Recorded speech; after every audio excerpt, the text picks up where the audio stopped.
সাংবাদিকদের যে জিনিসগুলো আমার সামনে আসছে এইটা দেখে আমার কাছে মনে হইতেছে আসলে কেন ক্ষমতা ছাড়তে চায় না। ক্ষমতা না ছাড়তে চাওয়ার মারাত্মক যুক্তি আছে।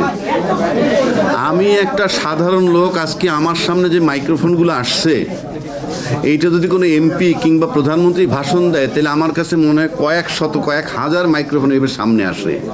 এটার যে মজা, এটা কেন ছাড়বে ক্ষমতাটা, কারণটা কি? বাংলাদেশে আমি দেখছি যাদের চামড়া লুজ হয়ে যায়, চুল সাদা হয়ে যায়, তাদের মতো ব্যক্তি যখন ক্ষমতায় যায় তখন চুলগুলো কালো হয়, চামড়াগুলো টাইট হয়ে যায়, আর ক্ষমতা থেকে বের হলে 3 দিনের মধ্যে তার চেহারায় ধস নামে। স্বৈরাচার সরকার যিনি পলাতক হয়েছে, আমি আশা করি যদি আপনার সুযোগ হয় সে যদি বাই রোডে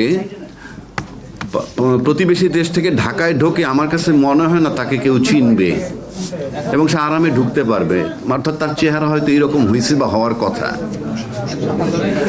এই কথাটা বললাম যে মানুষ স্বৈরাচার হতে চায় কেন। সম্ভবত নিউজিল্যান্ডের প্রাইম মিনিস্টার 2 বার ক্ষমতায় ছিলেন, তারপর উনি ক্ষমতা ছেড়ে চলে গেছেন যে আমি চালাইতে পারবো না, it's a very big responsibility. এবং তারপরে সেটা ছেড়ে সে প্রফেসর হয়ে কলেজে অধ্যাপনা করছেন।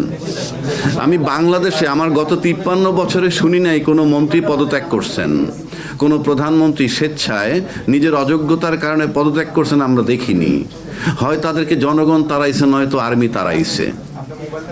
কথায় কথায় তারা বলে যে গণতান্ত্রিক সরকার ক্ষমতায় থাকতে হবে, নির্বাচিত সরকার ক্ষমতায় থাকতে হবে, কিন্তু তাদেরকে যারা তাড়াইছিল, তাড়ানোর পর দেশের মানুষ কিন্তু স্বস্তির নিঃশ্বাস ছাড়ছিল।